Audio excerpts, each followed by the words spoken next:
जय हिंद दोस्तों, स्वागत है आप सभी का एक और इंपॉर्टेंट करंट अफेयर्स के टॉपिक में। और आज का टॉपिक बहुत ही इंपॉर्टेंट होने वाला है क्योंकि आज हम पढ़ने वाले वन नेशन वन इलेक्शन से रिलेटेड 50 इंपॉर्टेंट क्वेश्चन। अगर आपने इस वीडियो को पूरा देख लिया तो आपको कोई और भी वीडियो देखने की जरूरत नहीं पड़ेगी।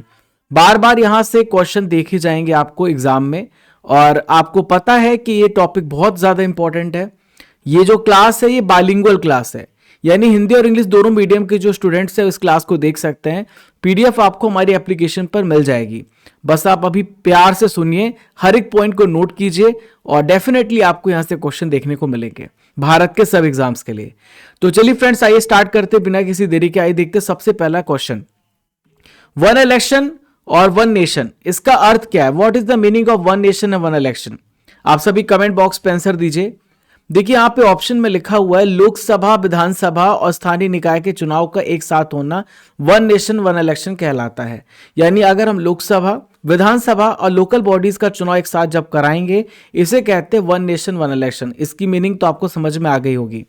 अब देखिए क्वेश्चन नंबर 2 देखते हैं। लोकसभा में एक देश और जो एक चुनाव के लिए कौन सा संविधान संशोधन बिल पेश किया गया था, यानी कौन सा कॉन्स्टिट्यूशनल अमेंडमेंट था जो अभी रिसेंटली में लोकसभा में वन कंट्री वन इलेक्शन के लिए पेश किया गया है? तो देखिए इसका राइट आंसर हो जाएगा 129th अमेंडमेंट। ये बहुत ज्यादा इंपॉर्टेंट है, डेफिनेटली आपसे पूछा जाएगा। यह एक 129वां संविधान संशोधन बिल था। लोकसभा में वन नेशन वन इलेक्शन के लिए किसने बिल को पेश किया है, किसने वन नेशन वन इलेक्शन को इंट्रोड्यूस किया, ये आपसे पूछा जा रहा है। देखिए अर्जुन राम मेघवाल, ये है कानून मंत्री, हमारे भारत के वर्तमान में लॉ मिनिस्टर हैं। तो आपको ध्यान में रखना है, इन्होंने इस बिल को पेश किया है। अगर आपसे पूछा जाए कि किरण रिजिजू कौन है, तो ये माइनॉरिटी अफेयर्स मिनिस्टर हैं, यानी अल्पसंख्यक मंत्रालय ये संभाल रहे हैं। अमित शाह आप सभी को पता है भारत के गृह मंत्री हैं, इसके अलावा ये सहकारिता मंत्रालय संभाल रहे हैं। नरेंद्र मोदी देश के प्रधानमंत्री हैं, ये तो आप जानते ही हैं। क्वेश्चन नंबर 4 देखते हैं। केंद्रीय कैबिनेट ने वन नेशन वन इलेक्शन विधेयक को मंजूरी कब दी थी? ये डेट बहुत ज्यादा इंपॉर्टेंट है, ठीक है, क्योंकि डेट से रिलेटेड प्रश्न पूछे जाते हैं। तो आपको ध्यान में रखना 12 दिसंबर 2024 को वन नेशन वन इलेक्शन विधेयक को मंजूरी दी गई यूनियन कैबिनेट के द्वारा 12 दिसंबर 2024 को। चलिए नेक्स्ट क्वेश्चन देखते हैं। लोकसभा में वन नेशन वन इलेक्शन के लिए बिल कब पेश किया गया था? लोकसभा में कब पेश किया गया था? तो लोकसभा में इसे 17 दिसंबर 2024 को टेबल किया गया था, इसे पेश किया गया था, इंट्रोड्यूस किया गया था। 17 दिसंबर 2024 की डेट आप सभी को याद रखनी है, ठीक है। चलिए 17 में खतरा। वन नेशन वन इलेक्शन पर विचार करने के लिए समिति का गठन कब किया गया? तो when was committee form to consider one nation one election? ये कमिटी कब बनाई गई? रामनाथ कोविंद इसके अध्यक्ष थे, हमारे भारत के पूर्व राष्ट्रपति। तो यहां पर 2 दिसंबर 2023 को कमिटी का गठन किया गया, ठीक एक साल पहले, आपको ध्यान में रखना है। वन नेशन वन इलेक्शन के लिए बनाई गई समिति में कितने सदस्य हैं, ठीक है, यानी इसमें कितने मेंबर्स हैं आपसे पूछा जा रहा है। तो इसमें टोटल 8 मेंबर हैं, 8 सदस्य हैं। कितने मेंबर? 8। मैं सभी के नेम आपको बता रहा हूं, आपको ध्यान में रखना पड़ेगा, ठीक है। चलिए नेक्स्ट है, वन नेशन वन इलेक्शन समिति के अध्यक्ष कौन है? Who is the chairman of one nation one election committee? तो देखिए इसके जो अध्यक्ष हैं आपसे पूछा जा रहा है, तो ये है रामनाथ कोविंद, जो भारत के पहले राष्ट्रपति थे। अब आइए एक एक मेंबर्स के बारे में जान लेते हैं। तो सबसे पहले आप रामनाथ कोविंद को देख रहे हैं, जो भारत के फॉर्मर प्रेसिडेंट थे। अमित शाह भारत के गृह मंत्री थे। अधीर चौधरी ये कांग्रेस लीडर है, अपोजिशन पार्टी से बिलोंग करते हैं। गुलाम नबी आजाद, सुभाष कश्यप, हरीश साल्वे सीनियर एडवोकेट हैं। Sanjay Kothari former chief vigilance commissioner रह चुके हैं। और एनके सिंह हमारे 15th फाइनेंस कमीशन के ये चेयरमैन रह चुके हैं। तो इन सभी का नाम आपको ध्यान में रखना है, बहुत ज्यादा इंपॉर्टेंट है। ये 8 नाम आपसे पूछा सकते हैं, इनमें से कौन सा नाम शामिल है या फिर नहीं। तो क्वेश्चन अगर कैसे ही पूछा जाएगा, बस आपको ध्यान में रखना है, आपको इमेज के माध्यम से भी याद हो जाना चाहिए। देखिए जितने भी स्टूडेंट्स यहाँ पे क्लास देख रहे हैं, उस क्लास की पीडीएफ को कैसे डाउनलोड करेंगे? तो आपको स्टडी कर एप्लीकेशन डाउनलोड करना है, और जो कि गूगल पे स्टोर पे मिल जाएगा। और यहाँ पर आप ई बुक सेक्शन में जाएंगे तो यहाँ पर आपको इसकी पीडीएफ मिलेगी। इसके अलावा आप टेस्ट सीरीज और टेस्ट पास को जरूर देखिएगा, जो आपके लिए बहुत बेनिफिट होने वाला है। और डेली करंट अफेयर्स की यहाँ पे पीडीएफ आपको मिलती रहती है।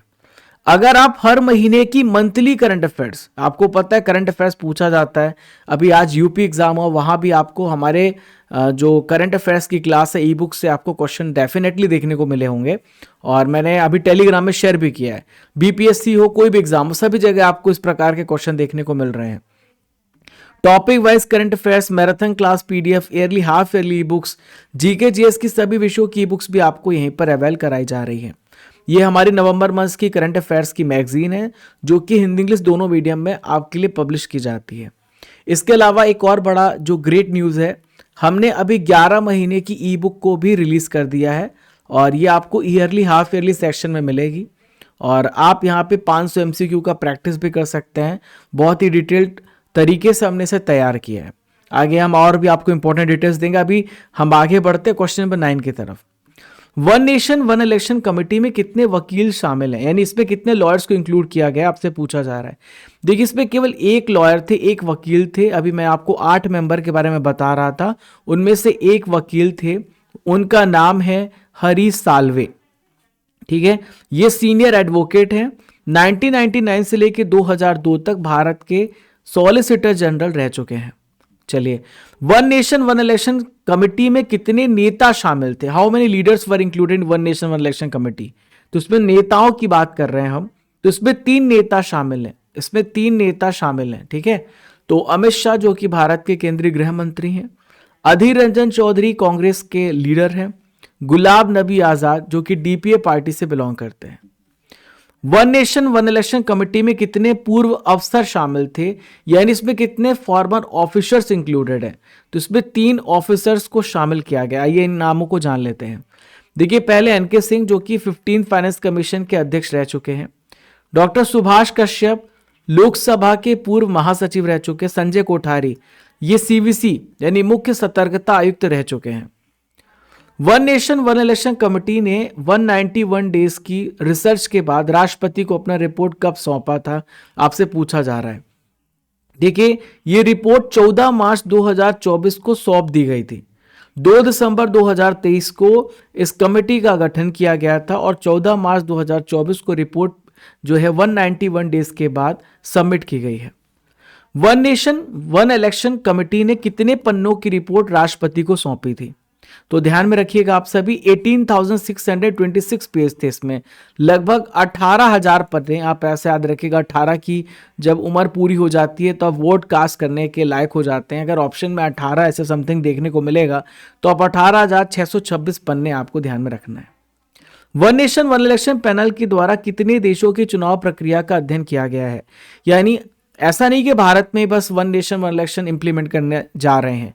इसके अभी वर्तमान में बात करें तो ऐसे 7 कंट्रीज है जहां पे वन नेशन वन इलेक्शन जैसी प्रोसेस हो रही है, और भारत में भी पहले वन नेशन वन इलेक्शन की प्रोसेस को फॉलो किया जाता था, लेकिन बाद में परंपरा टूट गई, अब वापस से इसे फॉलो किया जा रहा है। तो ऐसे 7 कंट्रीज, मैं आपको 7 देशों के नाम भी बता रहा हूं। ठीक है, तो साउथ अफ्रीका है, स्वीडन है, बेल्जियम है, जर्मनी है, जापान है, इंडोनेशिया, फिलीपींस। यहाँ पे वन नेशन वन इलेक्शन जो पैनल है हमारी बनी थी, ये 7 देशों की चुनाव प्रक्रिया का इन्होंने स्टडी किया है और फिर जाकर के डिसीजन लिया है। एक क्वेश्चन का आंसर आप सभी को कमेंट बॉक्स पे देना है। देखिए, रिसेंटली में उस्ताद जाकिर हुसैन का निधन हो गया है, वो किस वाद्य यंत्र से संबंधित थे, यानी he was associated with which musical instrument, आपको कमेंट बॉक्स पे इसका आंसर देना है। ठीक है, वन नेशन वन इलेक्शन पर बनी रामनाथ कोविंद कमेटी ने कितने संवैधानिक संशोधनों की सिफारिश करी है, यानी इसमें कितने अमेंडमेंट की बात कही गई है। तो इसमें टोटल 18 अमेंडमेंट्स, 18 संशोधनों की बात कही गई है। हाल ही में चर्चा में रही रामनाथ कोविंद समिति का जो संबंध है वो किससे रहा है, तो रामनाथ कोविंद जी कमेटी का जो संबंध है वो आप सभी को मैं पढ़ा ही रहा हूं, ये वन नेशन वन इलेक्शन से रिलेटेड है। एक राष्ट्र एक चुनाव समिति ने किस वर्ष से पूरे भारत में एक साथ चुनाव करने की सिफारिश यहाँ पे सजेस्ट किया है, और प्रोबेबली होगा ये। ठीक है, 2029 में आपको देखने को मिलेगा कि विधानसभा और लोकसभा के चुनाव आपको एक साथ देखने को मिलेंगे। रामनाथ कोविंद समिति ने भारतीय संविधान में कौन सा नया आर्टिकल जोड़ने की सिफारिश करी है, यानी रामनाथ कोविंद ने रिकमेंड किया है कि ये आर्टिकल आपको इंक्लूड करना पड़ेगा, तो वो कौन सा article? Very very very important question, इससे टफ क्वेश्चन नहीं बन सकता, ये बहुत टफ क्वेश्चन है। तो देखिए, आर्टिकल नंबर 82A आपको ध्यान में रखना है, 82A। इस आर्टिकल को जोड़ने की सिफारिश कही गई है। ठीक है, तो सिफारिश में बताया गया है कि 82A इसमें संशोधन किया जाएगा और लोकसभा विधानसभाओं के कार्यकाल की समाप्ति एक साथ हो सके। यानी इसमें हमारा ये जो मेन मकसद होगा कि लोकसभा विधानसभा का जो टेन्योर होता है वो एक साथ खत्म होगा, ऐसा यहाँ पे कहा गया है। One nation one election bill के साथ इनमें से किस कानून में संशोधन किया जाएगा, यानी कौन कौन से यहाँ पे लॉ हैं जिसमें आपको अमेंडमेंट देखने को मिलेंगे। तो यहाँ पर देखिए ऑल ऑफ द अबव इसका राइट आंसर हो जाएगा। The government of union territories act 1963, the government of national capital territory of Delhi 1991, the Jammu and Kashmir reorganisation act 2019। इन तीनों में आपको यहाँ पे चेंज देखने को मिलेगा। वन नेशन वन इलेक्शन की संविधान की किस अनुच्छेद में संशोधन जरूरी है, यानी कौन सा आर्टिकल यहाँ पे अमेंड करना पड़ेगा, ये आपसे पूछा जा रहा है। देखिए इसमें आर्टिकल नंबर 83, आर्टिकल नंबर 85 और आर्टिकल नंबर 172, इन सभी में चेंज करने या संशोधन करना जरूरी है। भारत में पहली बार एक साथ लोकसभा विधानसभा चुनाव कब हुए थे? देखिए मैं शुरुआत के लेक्चर में मैं इसी बात को डिस्कस कर रहा था कि ऐसा नहीं कि पहली बार भारत में एक साथ चुनाव कराए जाएंगे, पहले भी एक साथ चुनाव किए जा चुके हैं।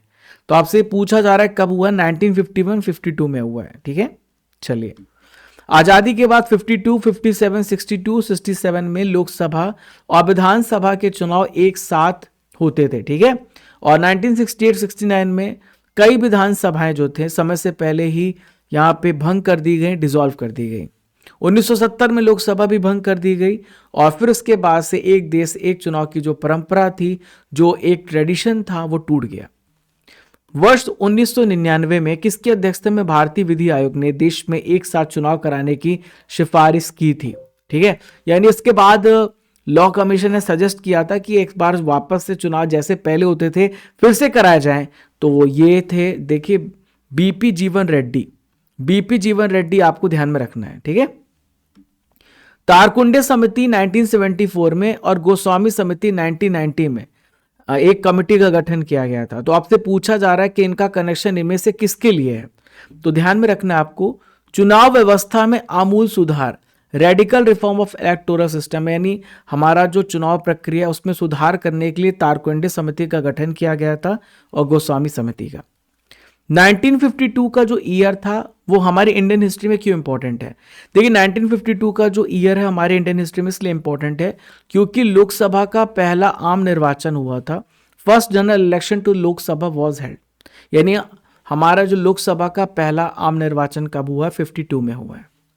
भारत की निर्वाचन पद्धति इनमें से किस देश की निर्वाचन पद्धति के अनुरूप है, यानी जो भारत में जिस प्रकार का इलेक्टोरल सिस्टम है वो किससे मैच खाता है, आपसे पूछा जा रहा है। देखिए ब्रिटेन से मैच खाता है, लगभग आप 80% देखेंगे हिस्सा जो है हमने ब्रिटेन के कॉन्स्टिट्यूशन 1935 के एक्ट के तहत हमने उसे बारो किया है। भारतीय संविधान के किस आर्टिकल में निर्वाचन आयोग के लिए प्रावधान है, यानी इलेक्शन कमीशन के बारे में बताया। देखिए इलेक्शन कमीशन के बारे में यहाँ पे 324 के आर्टिकल में बताया गया है। आर्टिकल नंबर 324 से लेकर 329 तक यहाँ पे इलेक्शन कमीशन के बारे में बताया गया है। क्लियर है? अब आप मुझे कमेंट बॉक्स पे एक आंसर दीजिए कि जो इलेक्शन कमीशन है किस पार्ट में है। भारत में निर्वाचन सूची तैयार करने की जिम्मेदारी किसकी है, यानी भारत में कौन रेस्पॉन्सिबल है जो कि इलेक्टोरल रोल्स को यहाँ पे प्रिपेयर करता है? तो देखिए ये निर्वाचन आयोग है, इलेक्शन कमीशन रेस्पॉन्सिबल होता है। निर्वाचन आयोग का चेयरमैन कौन होता है? Who is the chairman of election commission? तो इलेक्शन कमीशन का चेयरमैन होता है मुख्य निर्वाचन आयुक्त, जो कि प्रेजेंट में राजीव कुमार है। ठीक है, राजीव कुमार प्रेजेंट में चीफ इलेक्शन कमिश्नर है। ठीक है, वर्तमान में मुख्य निर्वाचन आयुक्त कौन है, चीफ इलेक्शन कमिश्नर कौन है? तो अभी मैं आपको बता ही रहा था और ये क्वेश्चन आ गया। तो राजीव कुमार जो है प्रेजेंट में चीफ इलेक्शन कमिश्नर है, आपको ध्यान में रखना है राजीव कुमार। ठीक है, भारत के मुख्य चुनाव आयुक्त की नियुक्ति कौन करता है? Who appoints chief election commissioner of India? तो देखिए भारत के जो प्रेसिडेंट होते हैं, राष्ट्रपति होते हैं, वो यहाँ पे मुख्य चुनाव आयुक्त की नियुक्ति यहाँ पे करते हैं। परिसीमन आयोग का अध्यक्ष कौन होता है? डिलिमिटेशन कमीशन का अध्यक्ष कौन होता है? तो डिलिमिटेशन कमीशन का अध्यक्ष कौन होता है? मुख्य चुनाव आयुक्त होता है। अब डिलिमिटेशन कमीशन क्या होता है? आप सभी को पता है जब समय बदलता है तो पॉपुलेशन भी चेंज होती है, और पॉपुलेशन जब चेंज होगी तो वहाँ पे सीटों की संख्या भी बदलनी पड़ेगी। तो ये परिसीमन आयोग कहलाता है, यानी किस जगह पे कितनी सीटें होंगी, बढ़ेंगी घटेंगी, तो ये परिसीमन आयोग यहाँ पे डिसाइड करता है। संसद के द्वारा मुख्य निर्वाचन आयुक्त तथा अन्य निर्वाचन आयुक्तों की सेवा शर्तों से संबंधित अधिनियम कब पारित हुआ था? यहां पे पूछा जा रहा है, when was the act pass by the parliament regarding the condition of service of chief election commissioner and other election commissioners.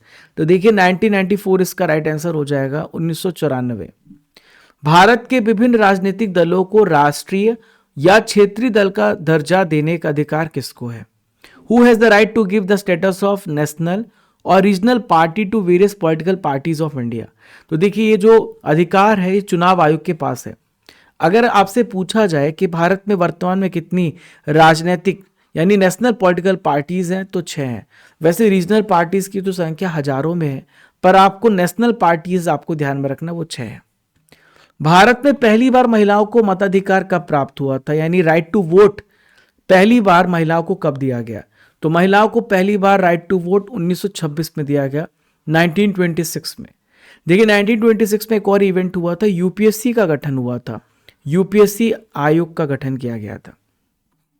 Parliament के द्वारा 1989 में निर्मित कानून के अनुसार एक नागरिक के वयस्क होने की कानूनी आयु कितनी है? देखिए पहले क्या होता था कि 21 ईयर्स हुआ करता था, बाद में इसे रिड्यूस किया गया। तो अगर आपसे पूछा जा रहा है तो आप बताएंगे 18 साल। पहले 21st ईयर होता था, अब इसे घटा करके 18 साल कर दिया गया 1989 में। भारत में मतदान की आयु सीमा को 21 ईयर से 18 वर्ष किया गया, यानी 21 साल थी और उसे घटा करके 18 साल किया गया। तो कब किया गया? अभी मैं इस पर डिस्कशन ही कर रहा था, और ये 1989 में किया गया है। भारत का पहले मुख्य चुनाव आयुक्त कौन थे? First chief election commissioner. तो पहले चीफ इलेक्शन कमिश्नर थे सुकुमार सेन। ठीक है। मुख्य चुनाव आयुक्त को पद से कब हटाया जा सकता है? When was chief election commissioner be remove from the office. तो देखिए ये कब हटाया जा सकता है? संसद के दोनों सदनों के सदस्यों को 2/3 बहुमत से प्रमाणित कदाचार के आधार पर। देखिए जैसे यहां पे प्रेसिडेंट को हटाने की प्रक्रिया है, सेम वही प्रोसेस है, और बहुत कठिन है इस प्रकार से। हालांकि अभी तक किसी चुनाव आयुक्त को हटाया नहीं गया है। तो यहाँ पर दोनों सदनों में 2/3 बहुमत से ये साबित करना पड़ेगा कि कुछ मिसकंडक्ट किया है, हमारे संविधान का तिरस्कार किया है, अपमानित किया है, या हमारे देश के खिलाफ कोई निर्णय लिया है, तब इनको हटाने की प्रक्रिया यहाँ पे स्टार्ट हो जाती है। ईवीएम का प्रयोग भारतीय चुनाव में कब से हुआ, यानी electronic voting machine? Electronic voting machine का पहली बार इस्तेमाल 1998 में किया गया, 1998 में। लोकसभा में अनुसूचित जाति यानी शेड्यूल कास्ट के लिए सीट रिजर्व की गई है। कितनी सीटें रिजर्व की गई हैं? तो 84 सीटें यहां पे लोकसभा में शेड्यूल कास्ट के लिए रिजर्व की गई हैं। लोकसभा में अनुसूचित जनजाति के लिए शेड्यूल ट्राइब्स के लिए कितनी सीटें रिजर्व की गई हैं? तो 47 सीटें यहां पर रिजर्व की गई हैं। भारत में लोकसभा के लिए निर्धारित सीटों की अधिकतम संख्या क्या है, यानी ये मैक्सिमम संख्या है, और अभी प्रेजेंट में तो 545 पे इलेक्शंस होते हैं, और 2 भी हटा दीजिए 543, क्योंकि एंग्लो इंडियंस को जो रिजर्वेशन था वो हट गया है। 543 सीटों पे इलेक्शन होता है। ठीक है। तो आपसे पूछा जा रहा है अधिकतम संख्या कितनी है, तो आपको ध्यान में रखना 550 सीटें पर अधिकतम संख्या है, और प्रेजेंट में 543 सीटों पे इलेक्शंस होते हैं। वर्तमान में लोकसभा में कितने सदस्य चुने जाते हैं? तो अभी मैं आपको बता ही चुका हूं, तो 543 यहां पे सदस्य चुने जाते हैं। इनमें से किस केंद्र शासित प्रदेश में विधानसभा है? तो आपसे पूछा जा रहा है कहां पे विधानसभा है। तो देखिए जम्मू कश्मीर में भी है, दिल्ली में भी है, पुडुचेरी में भी है। जम्मू कश्मीर पहले स्टेट हुआ करता था, बाद में यूनियन टेरिटरी में चेंज हो गया। अभी रिसेंटली में यहाँ पे इलेक्शन भी हुए, उमर अब्दुल्ला यहाँ के चीफ मिनिस्टर बनाए गए हैं। तो ये विधानसभा, चूंकि यहाँ पे पॉपुलेशन बहुत ज़्यादा है, जनसंख्या ज़्यादा होने की वजह से ये यूनियन टेरिटरी में आपको विधानसभा भी देखने को मिलते हैं। वर्तमान में कौन सी लोकसभा चल रही है? तो प्रेजेंट में 18वीं लोकसभा चल रही है। और लोकसभा में अगर आपसे पूछा जाए स्पीकर कौन है, तो ओम बिरला हैं लोकसभा के स्पीकर, और ये सारे जो हाउस के कंडक्ट होते हैं इसको आगे लेके जाते हैं। लोकसभा का सदस्य बनने के लिए आपकी कम से कम एज कितनी होनी चाहिए? तो अगर आपको देश का प्रधानमंत्री बनना है तो आपकी सबसे कम एज 25 साल होनी चाहिए, मिनिमम एज। राज्यसभा का सदस्य बनने के लिए न्यूनतम आयु कितनी होनी चाहिए? अगर आपको राज्यसभा का मेंबर बनना है तो आपको 30 वर्ष 30 ईयर्स एज होनी चाहिए। राज्यसभा में सदस्यों की अधिकतम संख्या कितनी है? तो राज्यसभा में मैक्सिमम जो सदस्यों की संख्या वो 250 है, लेकिन प्रेजेंट में 245 सीटें हैं। ठीक है, इनमें से किस राज्य में सबसे अधिक लोकसभा सीटें आपको देखने को मिलेंगी? तो उत्तर प्रदेश राज्य है जहां पे सबसे ज्यादा आपको लोकसभा सीटें की संख्या देखने को मिलेंगी और यहां पे 80 संख्या है। ठीक है, तो उत्तर प्रदेश में 80 है, महाराष्ट्र में 48 सेकेंड हाईएस्ट, बिहार में थर्ड 40, वेस्ट बंगाल में फोर्थ और आंध्र प्रदेश में फिफ्थ है। भारत में कितने राज्यों में द्विसदनीय विधायिका यानी how many states have by cameral legislature, यानी जहां पे लोअर हाउस भी अपर हाउस भी है। तो आप यह ध्यान में रखेंगे 6 ऐसे स्टेट है जहां पर द्विसदनीय यानी बाई कैमरल लेजिस्लेचर है। तो ये कौन कौन से? तेलंगाना है, उत्तर प्रदेश है और महाराष्ट्र है, बिहार है, कर्नाटका है और यहाँ पे आंध्र प्रदेश है। ठीक है, तुम्बका 6 ऐसे आपको राज्य याद रखना है। जम्मू कश्मीर पहले हुआ करता था, चूंकि अब उसका स्टेट का दर्जा छीन लिया गया, अब इसे यूनियन टेरिटरी बना दिया गया। ठीक है, आपको एक क्वेश्चन का आंसर कमेंट बॉक्स पे देना, किस देश ने कैंसर की वैक्सीन बनाने में सफलता हासिल करी है, आपको उसका आंसर कमेंट बॉक्स पे देना है। ठीक है, और प्यारे दोस्तों, हमने 50 महत्वपूर्ण प्रश्न किए हैं वन नेशन वन इलेक्शन से रिलेटेड, और स्टडी कर एप्लीकेशन आप सभी डाउनलोड कर लीजिएगा, जहां पर आपको रेगुलरली इंपॉर्टेंट पीडीएफ्स मिलते रहते हैं और e books, test series, test pass, इन सबको आप फॉलो करिएगा। रेगुलरली आप टेस्ट दीजिए। एक हमारी बहुत ही प्यारी बुक आई है और इस बुक का नाम है ल्यूसेंट जीके, स्टैटिक जीके की बुक है। आप इस बुक को घर बैठे ऑर्डर कर सकते हैं, वेबसाइट से इसकी लिंक दी गई है। ये मेरा इंस्टाग्राम हैंडल है rajagupt_official। हम रेगुलर इस पेज बाय पेज इसका टेस्ट भी लेते हैं, तो आप वेबसाइट से इस बुक को ऑर्डर करिए।